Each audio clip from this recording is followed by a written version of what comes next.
राधा स्वामी दयाल की दया, राधा स्वामी सहाय, राधा स्वामी। प्यारी साध संगत जियो, भाइयों बहनों, बच्चों, जितने भी आप सत्संग लाभ के लिए उपस्थित हुए हो, शांति से बैठ के सत्संग लाभ उठाएं। जो आदमी शारीरिक रूप से कमज़ोर हैं, वृद्ध हैं, या उनकी कोई और मजबूरी है जिसके कारण वो दूसरे आश्रमों में नहीं पहुंच सकते, उनकी भावना होती है कि हम भी दर्शन करें, साक्षात सत्संग सुनें। क्योंकि जब आमने सामने बैठ के सत्संग श्रवण किया जाता है, उसका आनंद कुछ अलग ही होता है। सत्संग तो देखने के लिए आपके दूसरे माध्यम भी बहुत हैं, टीवी में, व्हाट्सएप पे, फेसबुक पे और टीवी चैनलों पे आते रहते हैं, लेकिन जो आनंद वास्तविकता में है वो उसकी नकल में नहीं है। और सत्संग एक ऐसा माध्यम है जिस प्रकार से हम रोज़ाना स्नान करते हैं, शरीर पे लगी मैल पसीना साफ करने से शरीर की सफाई होती है, उसमें दाग धब्बे बदबू वाली चीज़ अगर कोई होती है तो वो धुल जाती है। इसी प्रकार से अपने घरों में, मकान में जहाँ हम रहते हैं, हर चीज़ का बड़ा ख्याल करते हैं सफाई के लिए कि उनको साफ सुथरा रखा जाए। साफ सुथरी जो वस्तु होती है देखने में भी अच्छी लगती है, उसके पास रहने से भी हमें सुकून मिलता है। अच्छी चीज़ वातावरण को भी अच्छा और पवित्र बना देती है। बाहर की सफाई हम कर लेंगे, हमारे बस की बात है, कपड़े साफ कर लेंगे, शरीर साफ कर लेंगे, घर आंगन को साफ कर लेंगे, लेकिन जो मुख्य करके जो रोग हमारे अंदर में फैलाता है वो हमारा मन है। उसकी सफाई बाहर से नहीं हो सकती, इन आँखों से उसको देखा नहीं जाता, इस मन से ही मन को जांचा भी नहीं जाता। और उसके बारे में हमारे आदत, हमारा बोलचाल का तरीका ये जाहिर कर देता है कि हमारे मन में क्या है। कभी हमारे अच्छे विचार होते हैं, कभी बुरे होते हैं, कभी खुशी होती है, कभी दुख होता है, वो भी उन बातों से जाहिर हो जाता है। मन की शुद्धता, पवित्रता भी प्रकट हो जाती है, जबान से हो जाती है, चेहरे से हो जाती है, हमारे व्यवहार और बर्ताव से हो जाती है।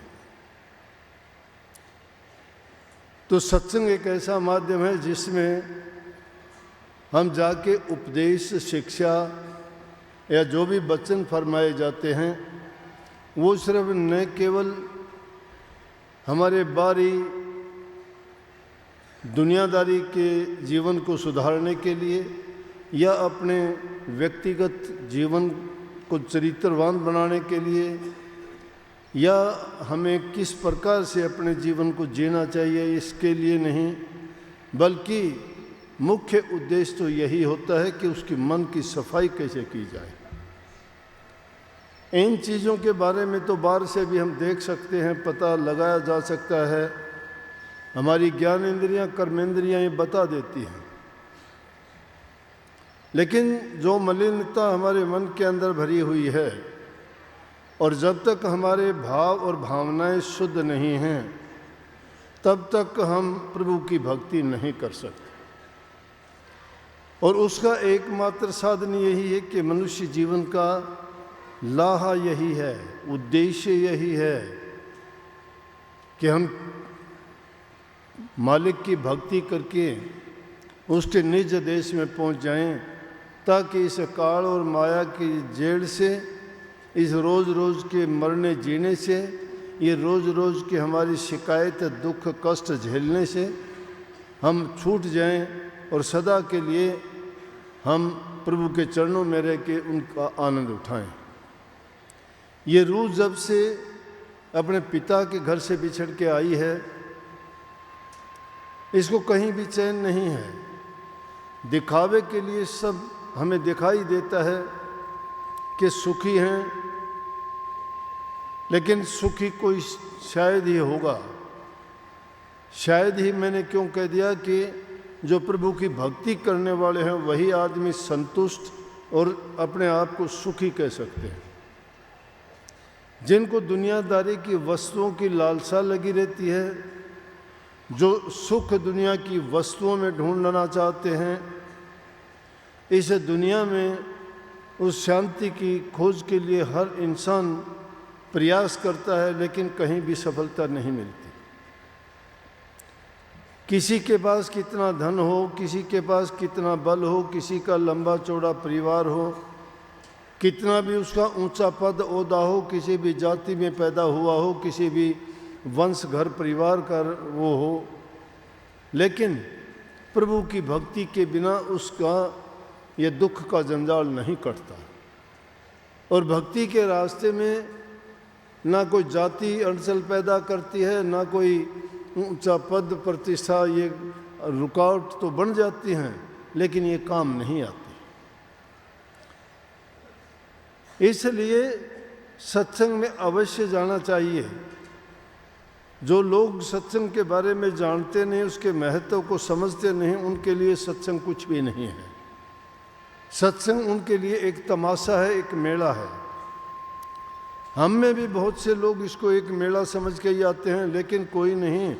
हम अगर मेला समझ के भी इसको आते हैं तो सुनते सुनते सुनते सुनते कभी ना कभी वो नकली चीज़ भी असलियत में बदल जाएगी।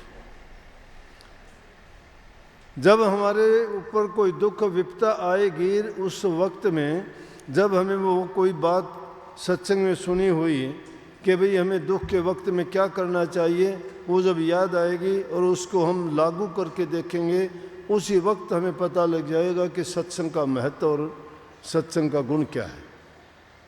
नहीं तो ये सत्संग में आना जाना दूसरे लोगों के लिए क्या है, क्यों बेवकूफ़ बने बैठे हैं। बेवकूफ़ भी कह देते होंगे सत्संगियों को, घर के आदमी ही कह देते होंगे, क्यों जाते हो रोज़ रोज़। अब अगर वो यूँ कह दें कि रोज़ रोज़ नहीं, एक आध बार जाओ, अगर वो कोई कहता है मैं सत्संग में तो ज़रूर जाऊंगा, तो झगड़ा कर लेंगे उसके साथ। ये नहीं कहेंगे। अगर कोई बुरे रास्ते जाता है, उसको कोई मना करने वाला नहीं है। आज समाज में कितनी कुरीतियाँ फैल गई। कोई चरित्र से संबंधित देखो, कहीं शराब कबाब, कहीं मांस मछली अंडे की घर घर दुकान खुली हुई है, सरेआम सड़कों पे बिकती हैं। कितनी जीव हिंसा होती है, कितने बकरे मुर्गे या दूसरे जीवों की हत्या करके उनको आम सरे खुले में बेचा जाता है, और लोग उनका सेवन भी करते हैं, खाते भी हैं। कितने लोग नशे के कारण बर्बाद होते जा रहे हैं, जिनके कारण धन की बर्बादी, शरीर की बर्बादी, परिवार में अशांति और समाज में उसका तिरस्कार। कोई आदमी उसको इज्जत की दृष्टि से नहीं देखता, और फिर भी उन बातों में पड़ के अपने जीवन को बर्बाद करते जा रहे हैं। फिर भी वो लोग नहीं समझते। बुद्धि भ्रष्ट होती है, जिसमें कोई कानून कायदा, कोई मर्यादा नहीं रहती। उनको यहाँ तक कि ये होश नहीं रहता नशा करने के बाद कि माँ के साथ बर्ताव क्या होना चाहिए, बहन के साथ क्या होना चाहिए, पत्नी के साथ क्या होना चाहिए, और पिता के सामने क्या होना चाहिए। सब नाते बर्बाद जिससे होते हैं, और फिर उस बर्बादी के रास्ते को पाके तो इंसान खुश होता है। लेकिन जहाँ पे तुम्हारा चरित्र बनाया जाता है, तुम्हें इंसानियत सिखाई जाती है, तुम्हारी बुराइयाँ दूर की जाती हैं, तुम्हें इस जीवन का जो आनंद का सही तरीका है वो जहाँ दिया जाता है, उसको आप भूल जाते हो। उससे आप दूर भागते हो, वो हमारा अज्ञान है। ज्ञान ये नहीं है कि आपने कोई कहानी कथा सुन ली, आपको ज्ञान हो गया, 2 बात यादें कर ली, 2 भजन याद कर लिए, या कोई और चीज़ के वो ज्ञान हो गया। ये ज्ञान नहीं, अज्ञान है वो। ज्ञान तो वो है कि इंसान को ये पता होना चाहिए कि मेरा जीवन का उद्देश्य क्या था, मैं क्यों आया था। अगर इस जीवन में पेट भर के यूं ही घूमना फिरना है, पशुओं की तरह से जीना है, तो जिए इंसान। या किसी निर्बल दुर्बल जीव पर अपना रौब दिखाता है तो क्या मिल जाएगा उसको। यहाँ तो प्रेम का मार्ग है। जो उन जीवों से प्रेम करता है, सभी उस मालिक की संतान हैं हम। चींटी से लेके हाथी तक इंसान बुद्धिमान जरूर है, विवेकशील जरूर है, और जीवों से ज़्यादा इसको ज्ञानवान समझवान बनाया गया है। लेकिन उस ज्ञान और बुद्धि को जब सही ये प्रयोग नहीं करता तो कहाँ की इंसानियत है। इसलिए ये सत्संग इन बुराइयों से हमें निकालता है। आज एक दूसरे को देख के चंद पैसे के लिए इंसान इंसानियत से गिर जाता है, भूल जाता है सब कानून कायदे, नहीं देखते। फ़ोन उठा के देखो, टीवी उठा के देखो, अखबार उठा के देखो, कोई अच्छी खबर मिलती है क्या आपको? कितनी उनमें सत्संग कथा, कितनी उनको आपको उपदेश शिक्षा की बात कोई मिलती है? कहीं मिलेगा छुरेबाजी हो गई, कहीं कहते हैं कि वहाँ गोली चल गई, कहीं कहते हैं कि वहाँ नोट पकड़े गए, कहीं कहते हैं वहाँ डाका हो गया, कोई कहता है उसका कत्ल कर दिया गया। छोटी छोटी बात के लिए क्यों? कहाँ से आ गई ये चीज़ें? इतने समाज सुधारक हैं, इतने सत्संग इतनी कथाएं होती हैं, और फिर भी ये इंसान इन बुरी आदतों को क्यों अपनाता जा रहा है। लेकिन जो लोग मन वचन और कर्म से सत्संग से जुड़ जाते हैं, मैं कहता हूँ निश्चित रूप से वो इंसान पवित्र हो जाएगा, बुराइयों से निकल जाएगा, पाप कर्मों से बच जाएगा। वो नेक कर्म नहीं करेगा तो भी उसका जीवन सुखी जरूर हो जाएगा। जो इंसान अपने ईमानदारी से जीवन जीता है, अपना कमा के खाता है, दूसरे की चीज़ पर नियत नहीं धरता है, अपने समान दूसरे जीवों को जानता है, जैसे कबीर साहब ने कही है कि सह कुशब्द वाद को त्यागे, छोड़े गर्भ गुमाना, सत्य पुरुषता ही को मिलिए कहे कबीर सुजाना।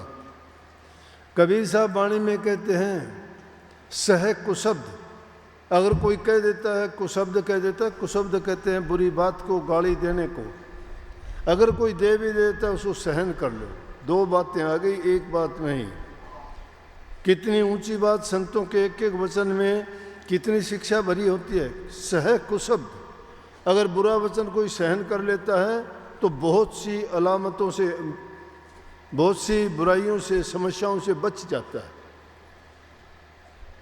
अगर दुर्योधन उस हंसी के एक वचन को ही सुन लेता, बर्दाश्त कर लेता, सहन कर लेता उसको, या धैर्य करता, तो ये हालत नहीं होनी थी कि 56 करोड़ यदुवंशी कुरुक्षेत्र के मैदान में मर जाते। दिया जलाने वाला नहीं रहता उनके घर में। क्या बात थी, एक मजाक की बात के कारण ऐसा हो गया। इसीलिए कभी सब ऊंची बात कही, सह कुशब्द वाद को त्यागे। किसी के साथ वाद विवाद करने में कोई फायदा नहीं है। एक कुछ कहता है, आप उसका विरोध करते हो, आप कहते हो उसका वो विरोध करता है, बात बढ़ती चली जाएगी, घटेगी नहीं। बढ़ते बढ़ते वो बात और भी ज़्यादा जो जो आगे चलती जाएगी उसका परिणाम दुष्कर होता जाएगा, बुरा होता जाएगा। मान लिया किसी ने किसी को गाली दे दी, गाली देने से वो, आप एक गाली दोगे अगला 2 देगा। नहीं उसने बर्दाश्त हुई, उसने धैर्य नहीं रखा, कुछ शब्द को उसने नहीं सहा, वाद में पड़ गया, वाद विवाद में आ गया। और जब वाद विवाद में आ जाता है, वो उसकी बात नहीं मानता, वो उसकी नहीं मानता। उसको पता होता है ये सच्ची कहता है, फिर भी नहीं मानेगा, क्योंकि वो बाजी हार जीत की है। और हार जीत की बाजी में जब हो जाते हैं तो वो बात रुकती नहीं है, आगे बढ़ती चली जाएगी, जरूर उसका परिणाम बुरा ही होगा। स्वामी जी महाराज ने बहुत कुछ लिखने के बाद में ये बात लिख दी, उनको बाद में ख्याल आया। कबीर साहब ने कहा कि इस जीव को समझाने के लिए 12 महीनों पे उन्होंने अपना ये शिक्षा की बातें भरी। महीनों का नाम था, लेकिन इंसान के लिए उन बातों को मानने के लिए उन महीनों में वो उपदेश दिया कि उनको अगर मान ले इंसान तो उसको समझो कि भक्ति उसकी पूरी हो गई। और जब वो 12 महीने का बखान पूरा कर दिया, व्याख्या कर दी, लास्ट में उन्होंने कहा कि 12 मास से बखान पुकारे, कह कर अब हम भी हारे।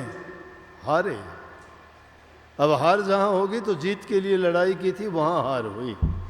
आप भी इस मैदान में, भक्ति के मैदान में आए हो, आप भी हार जीत का खेल खेलना मानते हो कि अगर इस दुनिया से जीत गए तो हम जीत गए। जीत हार नहीं है यहाँ पे। यहाँ तो अपने आप को बचाना है, उठाना है। हमें हार जीत से कोई मतलब नहीं, जीत हार है ही नहीं। लेकिन ये वचन कह के स्वामी जी को याद आ गई कि ये बात तो गलत हो गई। संत तो सम होते हैं, बराबर होते हैं। उनके लिए भला बुरा, लाभ हानि, सुख दुख बराबर होने चाहिए। ये हार कहाँ से आ गई हमारे लिए? तो उन्होंने इस जीव को समझाने के लिए कह दिया, भाई हार जीत हमरे कुछ नहीं, मूर्ख पर एक टान चलाई कि हम हार जीत को तो नहीं मानते, लेकिन ये मूर्ख आदमियों के लिए हमने ये बात कह दी है। तो उसमें जहाँ हार जीत का सवाल उठ जाता है, वो फिर उसका घातक बन जाता है, उसका नुकसान ही नुकसान होता है, कभी अच्छा नहीं होता। इसीलिए कबीर साहब ने समझाया कि जो आदमी कुशब्द, बुरी बात को सहन कर लेता है, बल्कि रोकने के लिए भी कहा कि आवत गाड़ी एक कर उल्टत होए अनेक, कह कबीर ना उल्टिए ताही एक की एक। अगर गाड़ी कोई देता है आपको, उल्ट के नहीं बोलते आप, तो एक ही रह जाएगी। तुमने उलट के बोल दी तो अनेकों गाड़ी बन जाएंगी। उलटने का मतलब आप 2 कहोगे, वो 4 कहेगा, 4 कहोगे, वो लड़ाई तक बात पहुंच जाएगी। तो कबीर साहब ने समझाया कि वो एक है, उसको एक ही रहने दीजिए, एक से आगे बढ़ाओ ही नहीं। आप बोलो ना, उसको सहन करो। उसको अगर आपने बर्दाश्त कर लिया, सहन कर लिया, तो समझो कि आपने अपने जिस उद्देश्य के लिए आए थे उसमें कामयाब हो गए। हमारा उद्देश्य भक्ति करने का था। तो कहा कि इन 2 चीज़ों के करने से, कुशब्द को सहन करने से वाद विवाद को त्यागो। और कहता सतपुरुष ताही को मिलिए, कहे कबीर सुजाना। कबीर साहब कहते हैं उसी को सतपुरुष, वो मालिक के दर्शन होंगे, वो मिल जाएगा। तो कितनी बात अमल करने से बात बनती है, ये नहीं मिलती। इसी प्रकार महात्मा बुद्ध ने अपने शिष्यों को समझाया। किसी शिष्य ने आके शिकायत की कि जब हम भिक्षुक थे, भिक्षक उसको कहते हैं जो शिष्य होते हैं। आजकल वो ज़माना नहीं है, बहुत बदल गया। हमारे लिए तो भक्ति का दरवाज़ा ऐसा खोल दिया कि हमें तो कुछ करना ही नहीं इस ज़माने में। कलयुग के समान तो कोई दूसरा युग आया ही नहीं। किसी युग में घोर तप करना पड़ता था, किसी में त्याग करना पड़ता था, किसी में जप करने पड़ते थे। और आज के युग में तो कुछ भी नहीं करना आदमी को। बुराइयां छोड़ के सिर्फ एक नाम का जाप करना है, उसका सिमरण करना है। नाम के तुल्य कोई चीज़ ही नहीं। कलयुग केवल नाम आधारा, सुमर सुमरनर हो गए पारा। कि कलयुग में सिर्फ नाम ही आधार है, और उस नाम का सुमरण करने मात्र से ही तुम्हारा कल्याण हो जाएगा। क्यों कही गई ये बात कि कलयुग में इस जीव की उम्र बहुत कम है। ये सतयुग से घटते घटते सिर्फ आदमी की 60-70, मुश्किल से कोई 80-90 पे पहुंचता है। तो इतनी छोटी उम्र में अगर पहले के ज़माने के जो मंत्र या कठोर साधन बताए जाते थे भक्ति और मुक्ति के लिए, तो आज वो संभव नहीं है। नंबर 2, जीव में उतनी शक्ति भी नहीं है। नंबर 3, जीव में इतनी बर्दाश्त करने का मादा भी नहीं है, क्योंकि इतना ये दुर्बल और इतना कमज़ोर हो गया आते आते कि इससे वो कठिन तप, कठिन जो साधनाएं हैं वो नहीं कर सकता। अब अगर हम उन ज़माने की, सतयुग की, त्रेता की बातों को याद करें, कलयुग में लागू करें तो नहीं हो सकती। तो संतों ने हमारे लिए ये सुलभ, सरल और बहुत छोटा रास्ता हमें बताया कि तुम नाम की कमाई करो, नाम का अभ्यास करो, तुम्हारा कल्याण हो जाएगा। लेकिन उससे पहले शर्त है कि इंसान अपना चरित्रवान बने। हमने जो चरित्र में बुराइयां लगा ली हैं, उन बुराइयों को पहले दूर करें। लेकिन हमें तो दूर कहाँ से करेंगे, प्रचार ही उन बातों का होता है। आज उन बातों को अगर जो विज्ञान ने उन्नति की है, उस जो विज्ञान ने खोज की है, जो विज्ञान का विकास हुआ है, उसके साथ मानवता का तो विनाश भी हुआ है। पता नहीं लोगों को लज्जा शर्म कुछ है कि नहीं है। जब भी फोन और उन चीज़ों को खोल के देखोगे, उनमें क्या क्या बोला जाता है। अरे सबको पता है क्या बातें होती हैं, कैसे होती हैं, लेकिन किसी को बेपर्दा करके क्या वो ज़्यादा अच्छा हो जाता है। चंद पैसे के लिए इंसान क्या इतना गिरावट पे आ जाएगा कि कोई लज्जा शर्म लिहाज ना रहे। अगर क्यों नहीं अच्छी चीज़ों का प्रचार किया जाए, क्या उनकी कमी है? लेकिन क्योंकि चंद पैसे मिलते हैं, उन पैसे के लिए इंसान बेचता है उन चीज़ों को, अपनी ज़बान को। और गंदे मंदे बोलने से उनको 4 पैसे मिलते हैं, इसीलिए 4 पैसे के लिए इंसान जीता है। परमात्मा से इसका विश्वास भरोसा उठ गया कि वो तुम्हें खाने पीने के लिए, जीने के लिए उसने साधन नहीं दिए हैं। रहो निश्चिंत करो मत चिंता, चौंच देई सो चिंत करेगो। पाँव पसार पड़ो दिन सोवत, पेट दियो सो पेट भरेगो। जीव जीते जल में थल में, पुण्य पाहन में पहुँचाए धरेगो। भूख ही भूख पुकारत है, सुंदर कह तुम तो भूख मरेगो। अरे जिसने पैदा किया उसने तुम्हारा इंतजाम पहले कर दिया है, लेकिन तुम उनसे मुंह फेर लेते हो। तुम सोचते हो कि अगर हम ये बेईमानी नहीं करेंगे, ये दगाबाजी नहीं करेंगे, ये छल कपट नहीं करेंगे, ये चोरी नहीं करेंगे, या ऊट पटांग बात नहीं करेंगे, तो हम शायद मर जाएंगे, भूखे मर जाएंगे। जीने के लिए क्या ऐसे काम करोगे? क्या जीवन है वो जीवन? अरे जिसके जीवन में खुशी नहीं, शांति नहीं, जिसकी भावना शुद्ध नहीं, विचार अच्छे नहीं, इसीलिए संतों का सत्संग जीव को कहता है कि प्रथम है कि इंसान अच्छे गुणों को अपनाए, अपने बुराइयों को चुन चुन के पहले बाहर निकाल दे। बुराइयां जब तक तुम्हारी निकलती नहीं हैं, अच्छे गुण उसके अंदर नहीं समा सकते। क्योंकि कबीर मन तो एक है, बहुत जगह लगा, चाहे हर की भक्ति कर, चाहे विषय कमा। चाहे तो विषय कमाओ, बुराइयां करो, बुराई के रास्ते पर चलो, या मालिक की भक्ति करो। भक्ति करोगे तो बुराइयां अपने आप खत्म हो जाएंगी, लेकिन बुराइयों में पड़े रहोगे तो भक्ति नहीं कर सकते। एक ही रास्ता हमें अपनाना पड़ेगा। तो अच्छा रास्ता किसमें लाभ किसमें है? अगर इसमें लाभ नहीं होते हैं तो राजा बाबू बड़े बड़े सेठ क्यों इस भक्ति के मार्ग पर चले? भक्ति का जो रस और आनंद है, वो आनंद आत्मा आनंद है। शरीर के इंद्रिय भोगों का जो सुख है, वो एक क्षण मात्र के लिए खुशी देने वाला है, लेकिन वो ऐसा है जैसे विष का पान करना। विष के पान करने से जैसे जीव मर जाता है, उसी प्रकार से वे विष है। उस विष को ही विषय कहा गया है। उन विषयों से जो दूर नहीं होता, वो भक्ति के मार्ग पर नहीं चल सकता। विषयन से जो रहे उदासा, परमार्थ की जा मन आशा।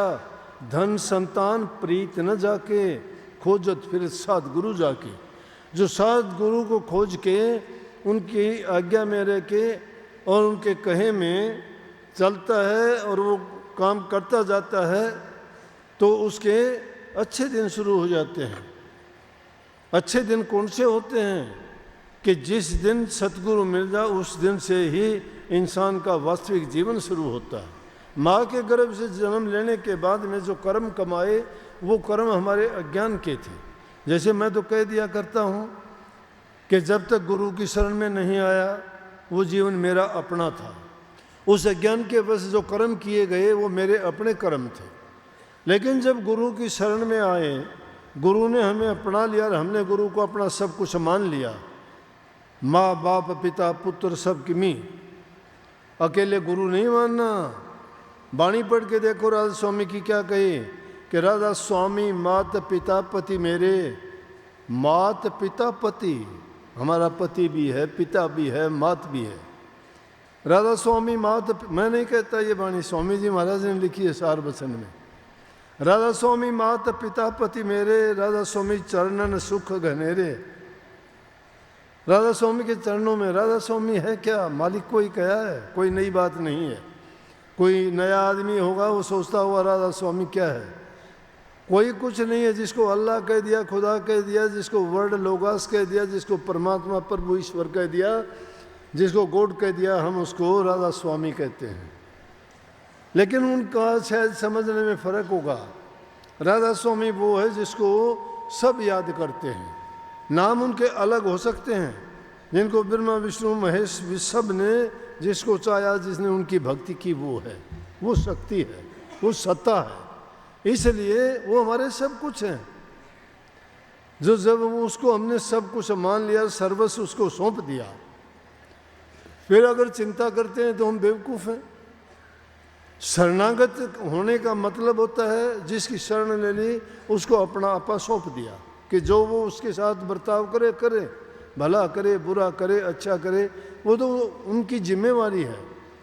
हमने अपने आप को उनके बेच दिया एक दास की तरह से, अब उनकी जिम्मेवारी बन जाती है। इसीलिए कवाव बनी आई है कि जब शिष्य गुरु के पास जाता है तो अपना तन मन धन को अर्पण कर देता है।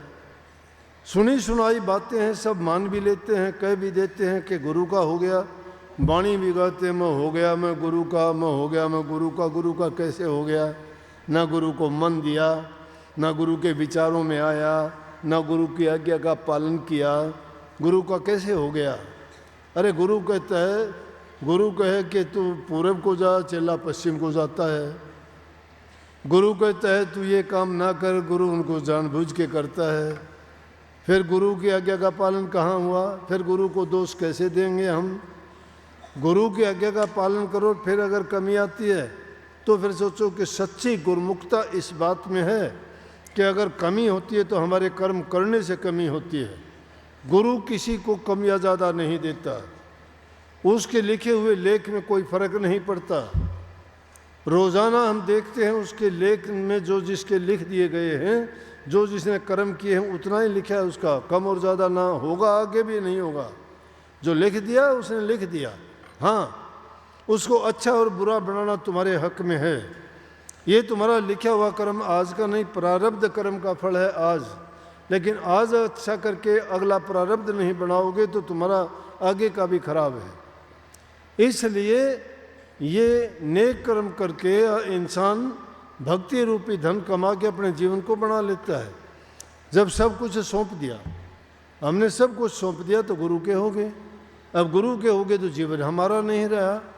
अब वो जीवन पाके अगर गलत सलत करते हैं तो किसको बट्टा लगता है? गुरु को लगता है। अगर शिष्य बुरा करता है तो गुरु को ही कहते होंगे कि उसका शिष्य ऐसा करता है, उस धर्म का है ये। राधा स्वामी वाले ऐसे बुरे हैं, राधा स्वामी वाले झूठ बोलते हैं, ये झगड़ा करते हैं, कपट करते हैं। कहेंगे न किसको कहेंगे? राधा स्वामी वाले। तुम्हारा नाम नहीं रहेगा फिर। इसका मतलब तुम तुम्हारे तो थे नहीं ना। अब जब गुरु के राधा स्वामी के बन गए तो उनके नियम के मुताबिक काम करो। उनके नियम मुताबिक ये है कि पाक साफ और पवित्र बनो। और आपको पाक साफ और पवित्र बनाने वाली कौन सी चीज़ है? नाम भक्ति, गुरु भक्ति, सेवा भक्ति। ये तीन चीज़ याद रख लो। सेवा भक्ति करोगे प्रेम बढ़ेगा, गुरु भक्ति करोगे विश्वास बढ़ेगा, नाम भक्ति करोगे सब कल्याण होगा। सेवा भक्ति से प्रेम बढ़ेगा। सेवा करता है इंसान अपने आप को छोटा मानता है, तुच्छ मानता है, अभिमान उसका जाता रहता है। ना धन का अभिमान, ना बल का अभिमान, ना परिवार का, ना कुटुंब का, ना ऊंचे पद का। नहीं, मैं दासन का दास, सेवकों का सेवक। हजूर महाराज जी दूसरी गद्दी के गुरु पोस्ट मास्टर जनरल होते थे। उस टाइम में कोई कोई उस पद को पाता था। नालियों को साफ करता था, पखाना साफ करता था, क्यों करता था? मंगता भिखारी था क्या? 2 रोटी के लिए करता था क्या? गुरु से कुछ धन चाहता था क्या? क्या चाहता था गुरु से? गुरु से मुक्ति चाहता था, भक्ति चाहता था, गुरु का प्रेम चाहता था, गुरु का दिल जीतना चाहता था। और जिसने गुरु का दिल जीत लिया उसने सब कुछ पा लिया, कुछ पाने की ज़रूरत ही नहीं रहती। एक एक चीज़ के लिए तुम तड़पते मांगते रोज़ाना हाथ फैलाते रहते हो, वो भिखारी हो। तुम उसके भिखारी क्यों नहीं होते कि जो सब चीज़ों से भरपूर कर दे? दुनिया की चीज़ें क्या मांगोगे? मिट्टी है, कुछ भी नहीं है। मांगने वाली चीज़ मांगो। ये तो उस दीपक की तरह का जीवन है, जब तक इसमें तेल और बत्ती है जलता रहेगा, लेकिन जिस दिन ये ख़त्म हो जाएंगे ये बुझ जाएगा, वो दीपक कुछ काम का नहीं रहेगा, चला जाएगा। ये 5 तत्व का पुतला है, 5 तत्व विलीन हो जाएंगे अपने आप में। इसलिए वक्त के रहते और समय के रहते अगर आप भक्ति करते हो, नाम की कमाई करते हो, तुम्हें अभी पता लग जाएगा, मस्त रहोगे। मस्त फकीरों को नहीं देखा क्या? ना उनको कुछ खोने की चिंता है, ना कुछ उनको पाने की लालसा है। मस्त फकीरी है, कहीं भी रहो मस्ती की हालत में रहते हैं। तन पे कपड़ा नहीं है, सर्दी गर्मी को भी महसूस करते ही नहीं। इंसान महसूस करके दुख उठाता है, मैं दुखी हूँ, कि वही दुख दूर कर देगा क्या आपका? धैर्य रखो, देखो ना दुख कहाँ जाता है। आजमा के देखा करो, कुछ देर इंतजार करोगे चला जाएगा। और मेरे से सच्ची बताऊं मैं, मेरे को जब कोई दुख तकलीफ ऐसी बात होती है ना, तो मुझे पता होता है सत्संग कर दूंगा, उस दिन के बाद ठीक हो जाऊंगा। मेरी दवाई सत्संग है। सत्संग करूंगा बिल्कुल, जो सुनेगा कहेगा कि भाई इसकी कोई तकलीफ नहीं, ऐसा ही कहता है, झूठ बोल। अब मेरा इलाज है। अरे नाम भक्ति ऐसी चीज़ है, तुम्हें हर प्रकार से, वो तुम्हारे तन से भी, मन से भी और आत्मिक रूप से भी हर प्रकार से आपको सुदृढ़ बना देगी, पवित्र बना देगी और बड़ा बलवान और शक्तिशाली बना देगी हर चीज़ में। जब तक जीवन जीवोगे सुख ही जीवोगे। तो किस चीज़ से सुख चाहते हो आप? इस सुख के लिए लोग भागे फिरते हैं। उस रस और आनंद के लिए लिखा है, इस रस कारण बने निरुपयोगी छोड़े भोग विलासा। अरे बलक पुकारा के बादशाह ने छोड़ दिया, राज को ठोकर मारी, ठोकर मार दी। कोई उसको नहीं था, क्या राज का देख लिया। क्या मिलता है? कितने दिन के लिए मिलता है? जिनको अपना सोचते हो कितने दिन निभाओगे इनके साथ में? कितने दिन अपने हैं ये? वो छोड़ जाएंगे नहीं, आप छोड़ जाओगे उनको। ये बिछड़ने वाला मेला है, यहाँ कोई रहता ही नहीं है इकट्ठा। बगीचे में आज फूल खिलते हैं, कल को मुरझा जाएंगे वो। आज कल यहाँ, कल को फूल मिलेंगे, परसों फूल भी नहीं होंगे। ये खेल है, अजीब वो खेल जो रोज़ाना अपनी नज़रों से देखते हैं और फिर भी हम भूल बैठते हैं। देखते देखते हमारे क्या का क्या हो गया, लेकिन फिर भी अपनी अकल के ऊपर पत्थर डाल के सब भूल के और फिर हम उसी ओर भागते हैं। इस संसार के पदार्थों में अगर खुशी होती तो लोग यहाँ कुछ नहीं छोड़ते, खाली मिलता आपको, कुछ नहीं छोड़ते। लेकिन सबको यही धोखा था हमारा है, और गए जब देखते ही चले गए, कुछ उनके पास बचा ही नहीं, रहा नहीं। सही यही आते हैं, सब कुछ यही मिलता है, आने वाले भी उनके पीछे भागते हैं। फिर मेरा है, मेरा है, किसका है, क्या है बोलो? किसी का कुछ नहीं। मुझे तो कहते हुए बड़ी अच्छी बात लगा करती है, किसी के कफन में जेब देखी? किसी के कफन में जेब है क्या? बड़े बड़े बैग लिए फिरते हो। कफन में जेब ही नहीं होती, वो कफन भी नहीं रहता, और अगर हो तो भी सोई भी नहीं ले जा सकता। फिर किस लिए इतने पाप कर्म, झूठ कपट बेईमानी करते हो? कितने दिन के लिए करोगे? और जिनके लिए करते हो क्या पता हो तुम्हें सुख दे देंगे? पता है क्या आपको उसके लेख क्या हैं? वो क्या करके दुनिया में आया है? इसीलिए बड़ी समझदारी से बड़े बड़े कानून, प्रभु के बड़ी बड़ी मर्यादा, कोडी किसी को कम नहीं देता, किसी को पाई ज़्यादा। उसका हिसाब बड़ा पक्का है, उसके मुनीम नहीं बैठते, खुद लिखता है, वो अपने हाथ से लिखता है, कलम दवात कागज़ की ज़रूरत नहीं उसे, सब कुछ वो एक ही सेकंड में कर देता है। जब उसके अधीन हम हैं तो फिर हमारी चालाकियाँ कहाँ चलेंगी? उन्होंने हमें एक ही छूट दी है, वो रास्ता खोल दिया कि तुम इस रास्ते से आओगे, वहाँ जब आओगे तो मैं भी आपको बड़ा आदर और सम्मान और प्यार के साथ अपनाऊंगा। और वो रास्ता है भक्ति का, और वो शुरू होता है प्रेम से, इसलिए इसको प्रेमा भक्ति कहते हैं। सेवा करोगे, प्रेम होगा, विश्वास तुम्हारा पक्का होगा गुरु भक्ति से, और गुरु भक्ति करते करते तुम्हें इतना अपने आप पर भरोसा और यकीन हो जाएगा कि हमने आत्मिक रूप से इतने संतुष्ट हो जाओगे कि हमने इस जीवन में आके नेक काम किए हैं, किसी को कष्ट दुख नहीं दिया। और तुम्हें कोई दुख कष्ट आएगा तो भी कहोगे कि ये मेरा कर्ज था जो मेरे से पूरा किया जा रहा है, और आगे के लिए मैंने कुछ किया ही नहीं तो मैं काटूंगा क्या? जो इंसान जैसा बोएगा वही तो काटेगा ना। ये कर्म बंदी संसार है, कर्म का खेल है। कर्म बड़ा कर्म छोटा करता है, कर्म इंसान को दुख सुख देता है। कर्म से बचो, कर्म को सुधारो, कर्म को बनाओ, और सबसे उत्तम कर्म है प्रभु की भक्ति।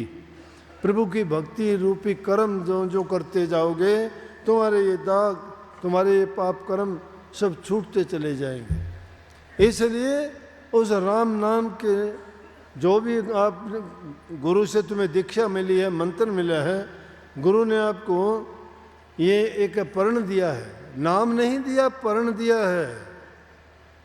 क्या दिया है कि कुछ समय निकाल के तुम अपने लिए प्रभु को याद किया करो। वो नाम मुक्ति किस चीज़ में होगी? सब चीज़ों से मन हटा के उसमें जोड़ा करो किसी घड़ी, कि जिन चीज़ों के पीछे भागते फिरते हो ना, ये तुम्हें एक भी चीज़ अगर सुख दे दे तो मेरे पास आ जाना। कोई किसी को सुख नहीं देती ये चीज़ें। अगर ये चीज़ें सुख देती तो यहाँ सुख भी नहीं बचता, सब खत्म था, एकदम यहाँ मरुस्थल बियाबान मिलता, कुछ नहीं। लेकिन सुख किस चीज़ में है? ना सुख विद्या के पढ़ेर, ना सुख वाद विवाद, साज सुखी से जो कहे लागी सुन समाध। ना सुख वाद विवाद में है, ना सुख विद्या के पढ़ने में है, तो सुन समाध तो तब लगेगी जब नाम की कमाई करते जाओगे। दुनियादारी से तुम्हारी नीयत जो खोटी है उसको शुद्ध और पवित्र कर लोगे, दुनिया से हटा के नेक काम में लगाओगे, तो तुम्हारा जो जीवन, जो तुम्हें पूंजी मिली है, इस पूंजी का पूरा लाभ उठा के जाओगे, नहीं तो मूड भी खो के जाओगे और हाथ मलते हुए जाओगे। फिर कहोगे कि एक अवसर और मिल जाए तो मैं ऐसा करूँगा कि इस बार तो ये गलती नहीं करूँगा। अरे वो गलतियाँ रोज़ रोज़ करते हैं, रोज़ाना करते हैं, है ऐसी बात। लेकिन क्या कि एक बार विष्णु भगवान और नारद जी जा रहे थे, रास्ते में जाते जाते देखा एक औरत को बच्चा होना था, उसको बहुत पीड़ा थी। तो नारद जी कहने लगे, देखो भगवान इसको कितनी पीड़ा है औरत को, बेचारी को। ने बोला, नारद चल अपना काम करना, क्या इन बातों में ना पड़िए, दुनियादारी की बातें हैं। ने बोला, ये पीड़ा आज की है, कल को भूल जाएगी। क्या बात करते हो? किस तरह से चिल्लाती है कि प्रभु मुझे बचा लो, आइंदा के लिए ऐसा मैं फिर दोबारा नहीं करूँगी, ये मैं तो ऐसे ही रह लूँगी, बांझ रह लूँगी, मुझे औलाद की ज़रूरत नहीं, संतान की ज़रूरत नहीं है। भी बड़ा कठिन काम, कोई आसान बात नहीं है। तो बड़े वो विलाप कर रही थी उन बातों को सुन के, और चले गए। विष्णु भगवान ने उसको टाल दिया कि चल अपना काम कर, दुनिया में कहाँ कहाँ क्या क्या देखेगा, क्या क्या है। बच्चा हो गया, कुछ दिन के बाद में उनके तो दिन ही होते हैं, यहाँ हमारे मृत्युमंडल में तो बरसों बीत जाते हैं। जब विष्णु भगवान और नारद जी फिर वहाँ से आना हुआ तो नारद जी ने उस घर को देखा, बोला ये घर था वो जिसमें वो स्त्री कर रही थी, वो तो मर गई होगी, मर गई, उसकी बूढ़ी हालत है। बच्चे देखे तो 8-10 बच्चे गली में खेल रहे, उनसे पूछने लगे, भाई तुम किसके हो? बोला हम तो उसके हैं। जब उसने अपनी माँ की तरफ हाथ करा, नारद जी देख के और बड़े विस्मित हो गए, बड़े अचंभे आश्चर्य में हुए। बोला अरे विष्णु भगवान कहने लगे क्यों, क्या हो गया? बोला जब तो ये एक के लिए भी ये कहती थी, विलाप करती थी, और फिर इसने तो इतने पैदा कर दिए। जब इसको पीड़ा नहीं हुई होगी क्या? ये हालत हमारी है। हम जब दुख और परेशानी जब आती है तो प्रभु को याद करते हैं कि बचा लो मुझे, आइंदा नहीं करूँगा, ये बस गलती हुई है। लेकिन वो ठीक होने के बाद फिर वही करते हैं। जैसे शराबी आदमी शाम को शराब पी के जब उसको कहते हैं कुछ तो नेम उठाता है कि आइंदा के लिए नहीं पीऊँगा, दूसरा दिन होगा फिर पी के आएगा। तो आदमी को जब ये दुनियादारी की बुराई की आदतों को लगा कि वो उसको छोड़ना भूलना नहीं चाहता है, जो उसको बाद में कष्ट देते हैं, रोग देते हैं, बीमारी देते हैं, परेशानी देते हैं, हर प्रकार से उसको लज्जित करते हैं, जीवन उसका बर्बाद और दुखी होता है, फिर भी नहीं छोड़ता। लेकिन प्रभु के नाम से तुम्हारा चेहरा खिल उठता है, शरीर में ताकत आती है, रोग बीमारी नहीं होती।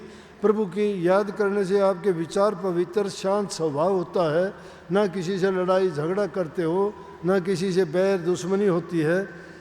कितनी शांति मिलती है, काम तुम्हारा संवरता है, अच्छे दुनिया को लगते हो, और शरीर छोड़ के जब जाओगे तो प्रभु का दरवाज़ा खुला मिलेगा, वो मुक्ति होगी।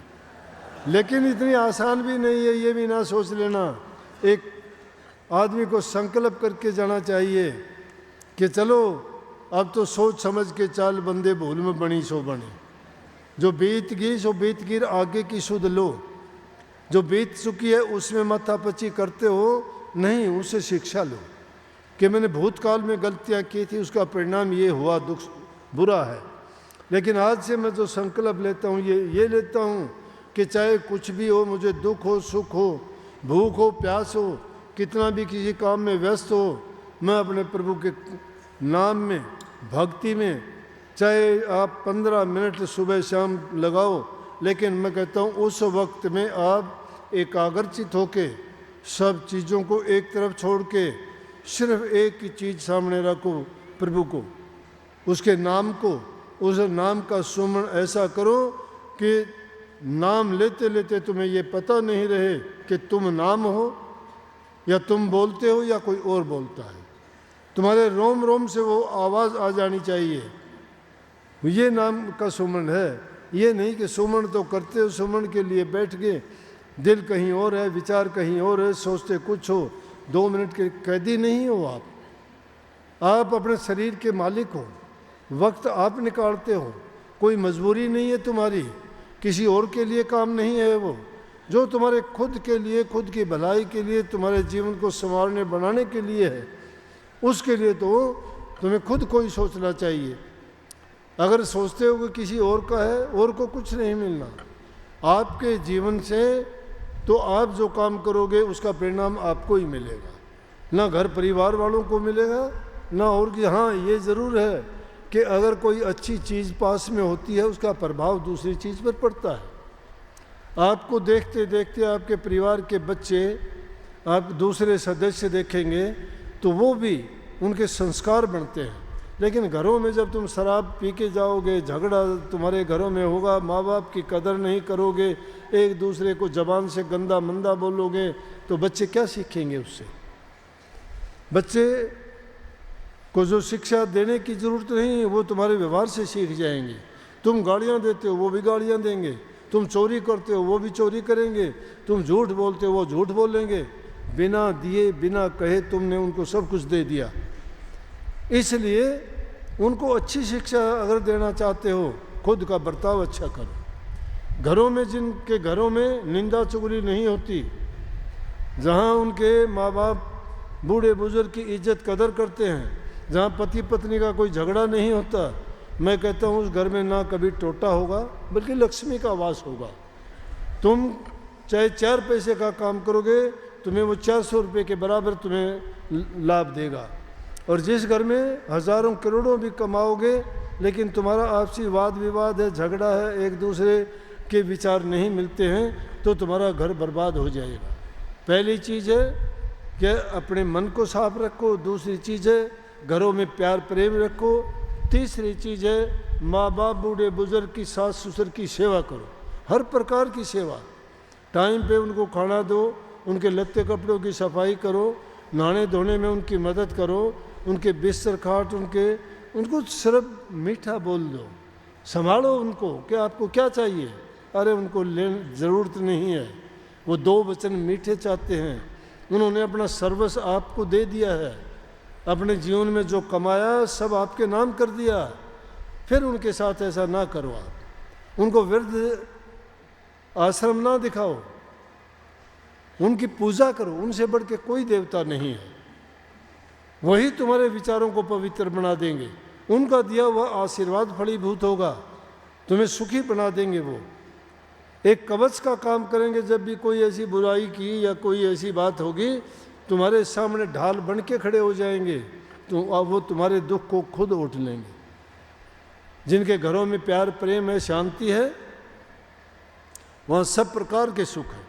जिनके घरों में लड़ाई झगड़ा होता है, वाद विवाद होता है, अच्छा बर्ताव व्यवहार नहीं होता, वहाँ समझो कि वो घर बर्बाद नरक के समान है। इसलिए सब चीज़ों को मैंने ऐसे सत्संगियों के घर देखे, मुझे खुशी होती है उन सत्संगियों की बातें सुन के।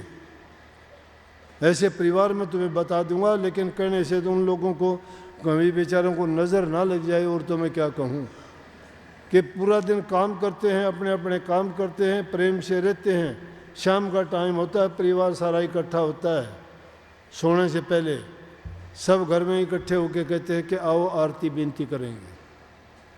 आरती विनती करते हैं, फिर थोड़ा बहुत किसी का मन हो सत्संग सुनते हैं, चाहे किसी को कितना, लेकिन सब के सब वहाँ बैठते, उससे कितना आपस में उनका प्रेम बढ़ता है, कितना विश्वास बढ़ता है। छोटे बच्चे उनमें क्या सीखते हैं। इतने भी सत्संगों में आके उनके छोटे बच्चे भी कहते हैं मैं शब्द गाना चाहता हूँ, शब्द गाना चाहता हूँ। क्यों गाना चाहता है?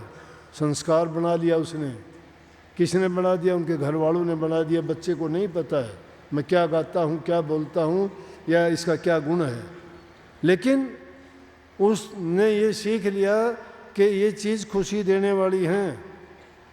हमारे घर में ये होता है, मैं बाहर भी जब जाऊंगा तो लोग मुझे देख के और मेरी बात सुनेंगे तो उनको भी अच्छा लगेगा, तो मुझे खुशी मिलेगी। इसलिए दुष्ट आदमी का संग ना करो। जो दुष्ट आदमी हो बर्बाद कर देगा। एक थोड़ी सी खटाई की चीज दूध के भरे बिलोने में गिर जाए, बर्बाद। ना दही, ना लस्सी, ना मक्खन, कुछ नहीं बनेगा। दुष्ट आदमी ऐसा होता है। कुसंग से बचे इंसान। और ऐसे लोग बहुत मिल जाएंगे आपको कि ना खुद जिएंगे ना जीने देंगे।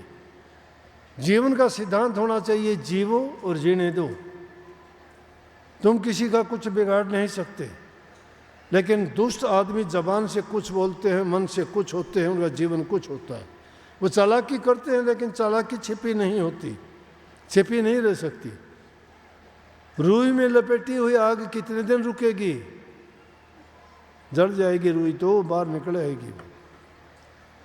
इसी प्रकार से ये बुराइयां हैं। इंसान कितना भी छिपा के कर ले। और महात्मा ने कह दी कि चोर चुराई तुमड़ी, जल में दाबी आए वो दाबे बाबू बरे और कर्तव्य छानी ना। कहने का मतलब ये आदमी का कर्म छानी नहीं रहता, बचता नहीं। जिस प्रकार को ये तुमड़ी चुरा ले, तुम्बा सूखने पाछे हलवा उसे ने एक तारा बन जाए से, तो उसने ले जाके नहीं यार को देखा भैया तो बेरा पिट जाएगा, खड़े धनू पानी में ले जाके छिपाओगा, उसने दबाओगा तो वो तो उसने दबाओगा और वह ऊपर आके पड़ेगी। इसी प्रकार से इंसान के जो विचार हैं वो कितना छिपा लो बाहर आ जाएंगे। तो इसलिए दुष्ट का संग नहीं करना चाहिए। दुष्टों के संग से तो आदमी भूखा रह ले वो अच्छा है। जब दुष्ट पड़ोस में आ जाए तो घर बाहर छोड़ के चला जा, वो भी अच्छा से मांग के खा लेगा, वो भी अच्छा है। जिस घर में ऐसे लोग हो जाते हैं वो उनकी पीढ़ियों तक बर्बाद कर देते हैं। इसलिए संगति अच्छी हो, खान पान शुद्ध हो, विचार पवित्र हो, तो तुम, मैं तो 15 मिनट की कही से 5 मिनट भी अगर आंखें बंद करके बैठोगे तो इतनी शांति होगी कि जिस प्रकार से जल में बैठ के इंसान डुबकी लगा के आंख बंद कर ले तो सारी तरफ जल ही जल है। तो तो उसी प्रकार खुशी खुशी होगी, शांति में ही शांति में डूब जाएगा। ये है जीवन का लक्ष्य, ये होना चाहिए। ज़रूरत के काम सभी करो, अपना कमा के खाओ, दूसरे की तरफ ये ना देखो। कभी भी ये प्रतिस्पर्धा ना करो कि उसके पास ये है, मेरे पास क्यों नहीं है। तुम मेहनत करो, सब कुछ तुम्हारे पास हो सकता है। हक हलाल की कमाई, मेहनत की कमाई करके कुछ भी करो, लेकिन धोखाधड़ी करके अगर कुछ काम करोगे तो बर्बाद कर देगा तुम्हें नहीं, तुम्हारी औलाद को बर्बाद कर देगा। जिसके लिए करोगे वो बर्बाद हो जाएगा। उनको ये आदत डालो, उनको धन देने की ज़रूरत नहीं, उनको काम सिखाओ, उनको मेहनत करना सिखाओ, उनको सच्चाई ईमानदारी का जीवन जीना बताओ। धन की ज़रूरत नहीं है, धन दोगे तो बिगड़ जाएगा। उनको अच्छी शिक्षा, अच्छे गुण दो। ये चीज़ें उनको दोगे, उसको ज़रूरत ही नहीं है किसी चीज़ की। अरे देखे होंगे मजदूर आदमी, मजदूरी करने वाले अपने पेट के पट्टी बांध के, अपने खून का पसीना बना के बच्चों को पढ़ा लिखा के योग्य बनाते हैं, वो कितने ऊंचे पदों पर पहुंच जाते हैं। क्या दिया उनके पिता ने? उसके पास शिक्षा नहीं थी तो शिक्षा के संस्थानों में भेज दिया, लेकिन मेहनत और कमाई से। लेकिन वो अगर आगे जाके गलत करना शुरू कर दे तो उसकी संतान बिगड़ जाती है। लेकिन वो भी उसी तरह से अच्छे अगर करता, नहीं देखते क्या? बहुधा ये देखा गया है, जिनके पास धन ज़्यादा होता है वो कई बच्चे ज़्यादा प्यार के कारण, ज़्यादा धन दौलत के कारण, ज़्यादा ऐश आराम के कारण बिगड़ जाते हैं, क्योंकि उनको पता नहीं है पैसा कैसे कमाया जाता है, मेहनत क्या चीज़ होती है। और जिनको आसानी से मिलता है, इजी कम इजी गो, जो चीज़ आसानी से मिलती है आसानी से चली भी जाती है। मेहनत का जो करके रहता है वो एक पैसा भी लाखों के बराबर होता है। इसलिए ईमानदारी और सच्चाई का जीवन जब जीना सीख जाओगे, जीवन पवित्र होगा नाम भक्ति से। और नाम भक्ति यही है कि गुरु की शरण में जाके गुरु की आज्ञा का पालन करते जाओ। गुरु की बात में कभी शक शुबा ना करो। गुरु हमेशा तुम्हारे हित की बात कहेगा।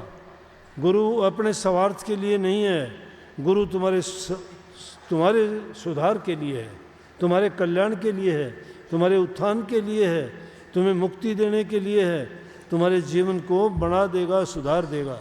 इसलिए गुरु को सत्य गुरु कहते हैं। सत्य गुरु जो सत्य के रास्ते पे चला दे। फंडी ड्रामेबाज, नाटकबाज बहुत मिलेंगे आपको। बड़े बड़े भेष बनाने से नहीं बनता। ज्ञान तुम्हारे हृदय में सबके पास है, लेकिन ज्ञान का प्रयोग नहीं करोगे तो क्या फायदा? भीखा साहब कहते भीखन भूखा को नहीं, सबके पल्ले लाल गांठ खोल पर क्या नहीं स्विद भय कंगाल। अरे सबके पास सब कुछ है, लेकिन गांठ खोल के नहीं देखते। अंदर में जाओ, बाहर कुछ नहीं है। अंदर में सब कुछ है, सब कुछ आपके अंदर में समाया हुआ है। जो ही अंदर में जाओगे सब पर्दे खुलते चले जाएंगे। राबा बसरी एक बहुत बड़ी भक्तनी हुई है, संत गति की थी। छोटे जीवन में जो बातें नहीं करना, नहीं लंबा नहीं ले जाना चाहता मैं। लोगों को शिक्षा देने के लिए क्या किया, एक दिन के टाइम में गली में आके और सुई ढूंढती है। दूसरे लोग बोले अब मैं कोई चीज़ करूं तो आप कहोगे जी क्या हो गया, क्या हो गया? तो दूसरे लोग आके कहने लगे कि हाँ जी क्या हो गया राबा, क्या हो गया? बोले अरे क्या हो गया, मेरी गुदड़ी सीने की सुई थी वो खो गई। बोला कहाँ खोई? बोले मैं अंदर गुदड़ी सी रही थी। क्या बोल रहे? अंदर गुदड़ी सी रही थी, सुई बाहर ढूंढ रही है। बोला अरे कोई वो लाओ, दिन का टाइम है। बोला कि कुछ प्रकाश करो, कोई रोशनी करो, जब ढूंढेंगे छोटी चीज़ है कैसे मिलेगी? बोला दिन तो निकला हुआ है, प्रकाश है इससे ज़्यादा और प्रकाश क्या होगा? आखिर कह दिया जी प्रकाश तो है और सुई अंदर खोई है, आप बाहर ढूंढने की कह रहे हो, चलो अंदर ढूंढते हैं। नहीं, यही तो मैं तुम्हें समझाना चाहती हूँ। तुम जिस चीज़ को दुनिया में ढूंढना चाहते हो तुम्हारे अंदर में है। वो खोई हुई चीज़ जो है वो अंदर में खोज लो। प्रकाश तुम्हारा किस चीज़ से होगा? ज्ञान का प्रकाश होगा। ज्ञान का प्रकाश कर लो, अंदर में प्रवेश करो, तुम्हें वो वस्तु मिल जाएगी। सबको बहुत बहुत आशीर्वाद। राधा स्वामी।